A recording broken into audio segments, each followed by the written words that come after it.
Assalamualaikum, selamat pagi bersama kami Rizky Makmur Channel ya, sahabat petani. Pagi hari ini Rizky Makmur Channel akan membahas tentang toko pertanian lagi ya, karena banyak permintaan atau teman-teman atau sahabat-sahabat petani yang ingin bertanya tentang awal buka toko pertanian tuh kekurangannya apa saja, kelebihannya apa saja, atau yang paling berat itu dimana. Kalau awal buka memang berat, karena kalau kita tidak punya ilmu tentang ilmu pertanian atau tentang pemasaran itu memang susah susah banget. Soalnya yang kekurangan kita ya kalau buka toko pertanian atau awal mulai itu memang paling berat. Soalnya apa, di samping toko lama itu udah ada ya, kemungkinan udah punya pasar sendiri atau penduduk sendiri atau pembeli sendiri, customer sendiri. Ya kita belum punya pengalaman. Kalau toh sudah punya pengalaman, insya Allah ada plus sedikit ya. Cuma kalau yang belum punya pengalaman, cuma modal uang saja, ini yang agak berat.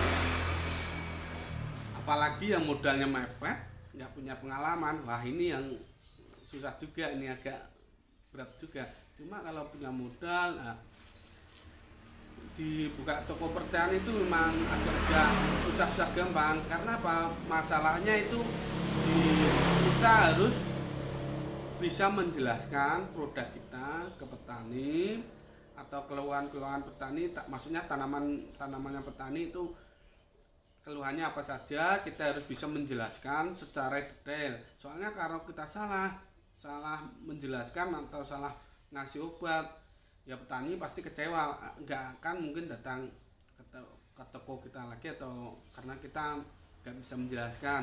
Ya kalau langsung bisa menjelaskan itu tidak mudah, itu kita harus belajar memahami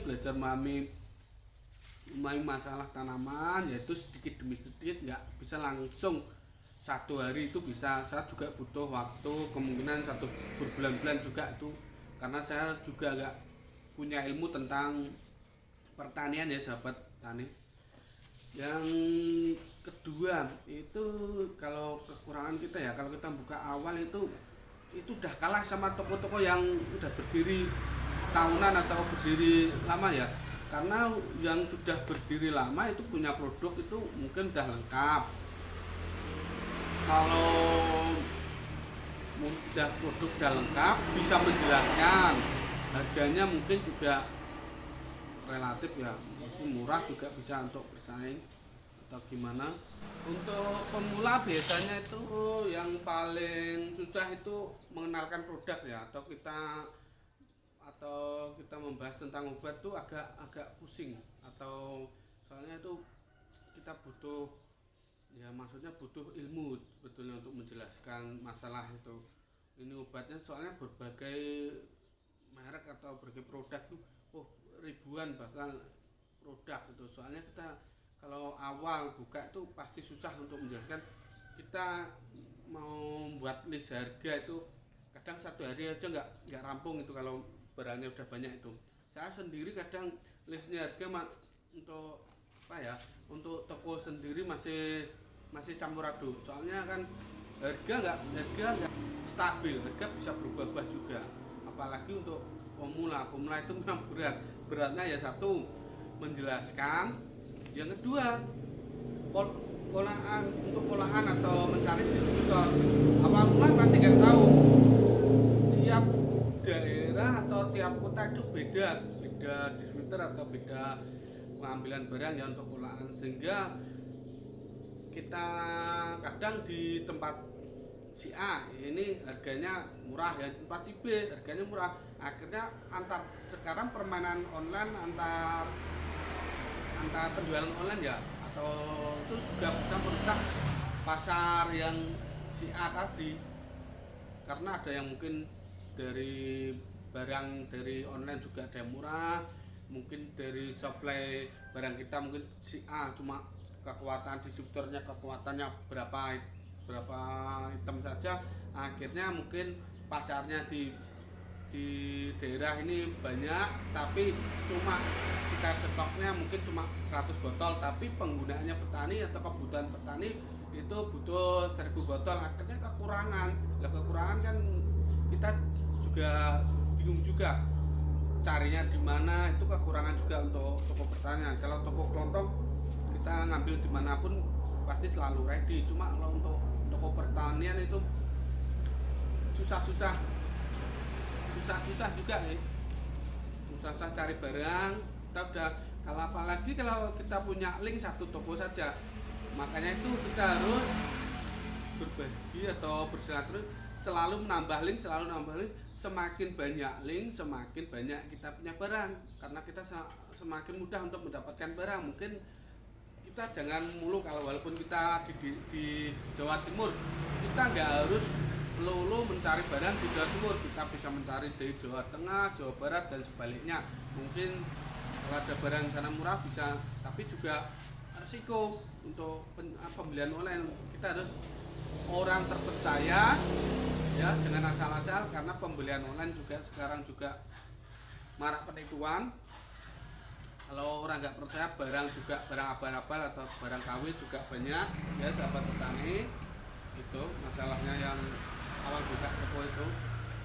Untuk penjualan sendiri ya, untuk yang pernah saya alami itu, satu hari itu, satu bulan kemungkinan belum ada pembeli ya. Mungkin kita harus sabar, karena apa, kita buka toko, kemungkinan kita cari keuntungan itu jangan terlalu, maksudnya wah toko pertanian kita ngambil keuntungan yang setinggi, nggak bisa cara gitu.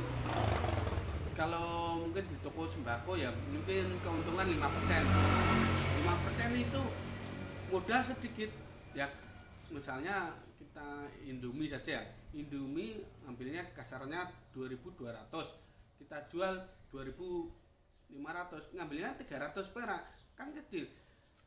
Dari keuntungan kecil tapi modal kecil, beda dengan toko pertanian modalnya besar. Nah, waktu awal terus keuntungan nipis itu yang akan memberatkan kita atau berkembang agak susah ya di situ awal buka.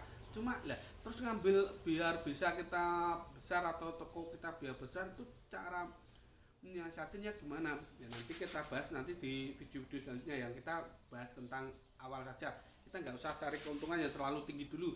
Mungkin dari setiap botol atau produk moving yang dicari petani, kita ngambil keuntungan 1.000 sampai 2.000, insya Allah itu udah jalan. Yang penting untuk harga kolaan kan dikasih segitu. Yang penting kita beli di, kasarnya kita kolak di sebelah A, bos mau kita beli, bos kita minta untuk dijual lagi, untuk beli grosir untuk dijual lagi, pasti dikasih. Harganya nanti sama dengan bos yang jual petani, nanti pasti dikasih. Kalau kita jualkan ya dikasih, nggak tahu berapa, dikasih sedikit atau 500 perak atau 1.000 keuntungan. Yang penting nggak apa, dijalani dulu sampai berbulan-bulan, nggak apa, sambil kita nunggu tadi ya, nanti kerjasama dengan salah atau perusahaan yang akan datang atau mampir. Kalau kita punya link yang enggak punya link toko lain atau yang agak lebih murah, kita juga bisa untuk kolaan. Cuma kita jangan ninggal, walaupun kita dapatnya di ini Pak, di toko yang tadi harganya mahal, kalau kita udah ada ikatan kerjasama, walaupun udah kayak, maksudnya udah kayak teman, atau jangan langsung ditinggal ngalih tempat orang lain, jangan. Kita ambil sedikit-sedikit, tetap berjalan. Takutnya nanti kalau si A ini kita link di ASA ini nggak ada barang, kita bisa ambil lagi di yang tadi, yang untuk kolaan tadi. Jadi kan nggak langsung pindah-pindah, nggak. Saya sendiri kadang nggak ngambil keuntungan ya dari segi penjualan produk yang umum ini. Soalnya apa, di toko pertanian itu selalu perang harga di petani itu namanya perang harga, atau selalu jur-juran rego ya.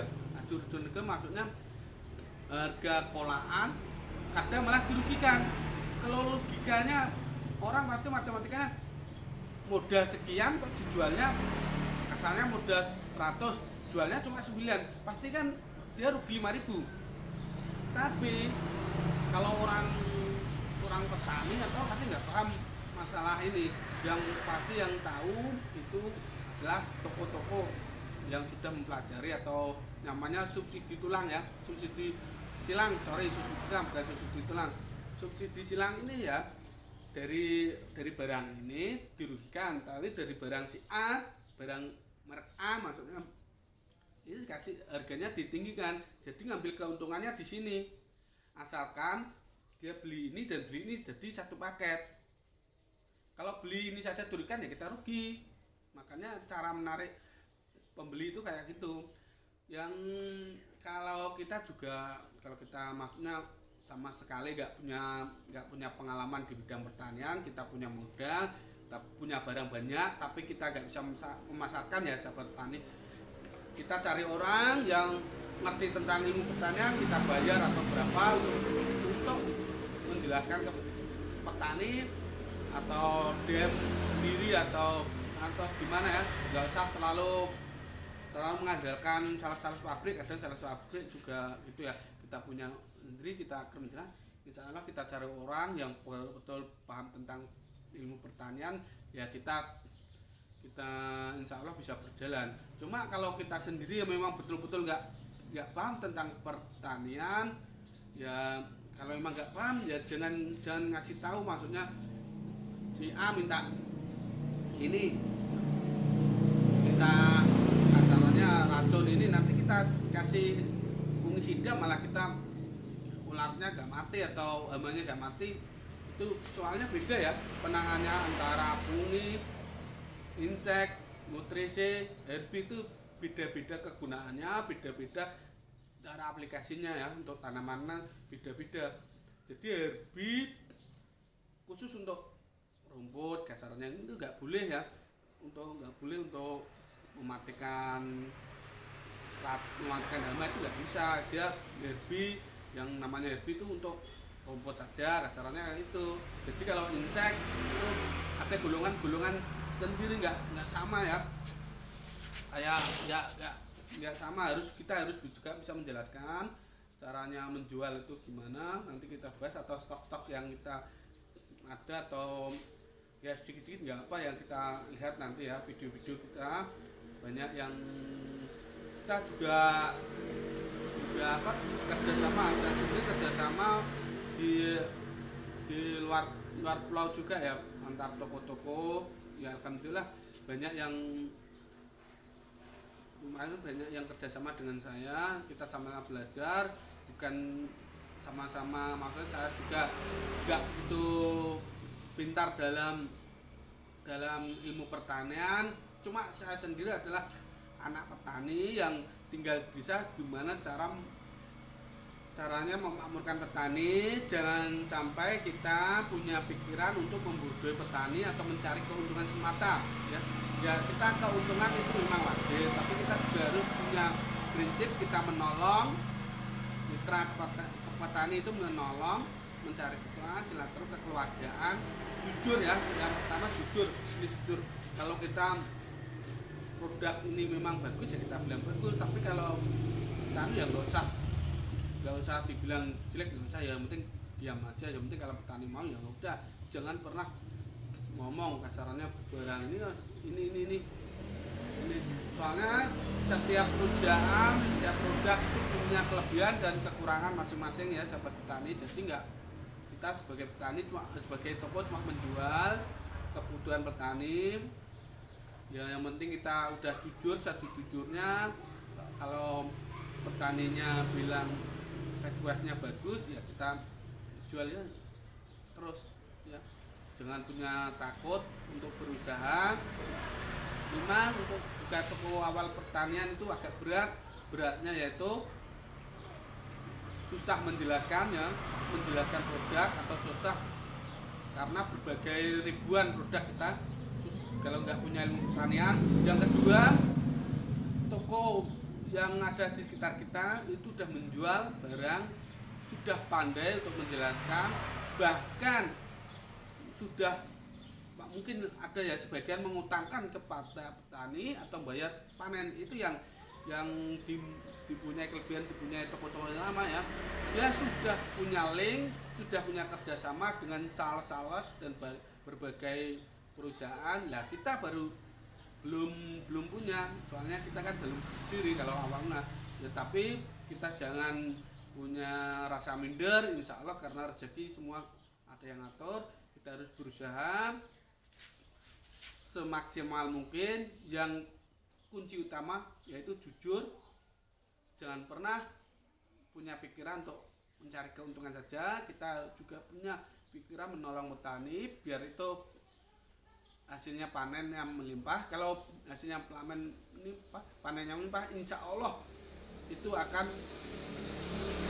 memberi keuntungan kita juga. Karena apa? Memberi kepuasan ke petani, insya Allah petani akan merasa senang dengan toko kita itu ya. Makanya kalau itu ya harus, kalau nggak tahu tentang itu, nah harus belajar sedikit-sedikit ya. Jangan langsung nggak punya, kita punya uang lah, nggak mentang-mentang punya uang banyak buka toko petani, tapi kita cari keuntungan saja, itu jangan punya itu. Insya Allah kita sifatnya menolong. Karena apa? Toko pertanian itu sama dengan, hampir sama dengan kayak apotek ya, tapi beda. Kalau apotek itu menangani kesehatan manusia. Cuma kalau toko pertanian ini menangani kesehatan tanaman, itu bedanya.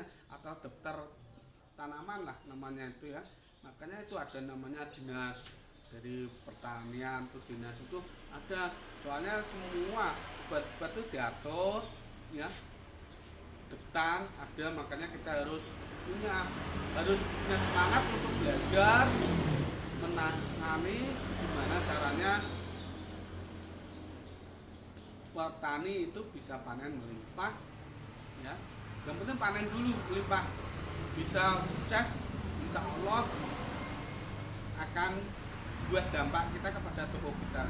Soalnya dulu buka toko juga ikut terjun ke lahan itu mencari solusinya atau belajar ya, bukan berarti kita menggurui petani, enggak. Karena kita juga kalau petani udah pandai itu membuat, maksudnya pakai obat ini udah pandai. Cuma kita juga belajar dari pengalaman petani ya. Kita soalnya kalau toko pertanian itu cuma teori kadang ya, kita nggak praktek ya. Yang praktek itu petani. Makanya kita pelan-pelan, kita antara teori dan praktek kita jadikan satu, insya Allah sukses itu. Karena kesuksesan juga itu berkat dari musyawarah bersama atau sosialisasi atau belajar ya. Jangan malu untuk belajar, jangan malu untuk bertanya, semangat bekerja, semangat ya, semangat untuk menggali lagi ilmu-ilmu tentang pertanian, walaupun itu di dunia mah dari petani, dari sales dan lain-lain. Yang penting ya, yang penting untuk kemajuan toko kita, insya Allah kita dapat, insya Allah berkah ya. Oke, nanti kita lihat ya toko-toko kita stok, kita di toko itu ada apa saja. Nanti biar nggak salah jual atau salah orang salah ya. Ya akhirnya sampai di sini. Oke ya sahabat petani, terima kasih.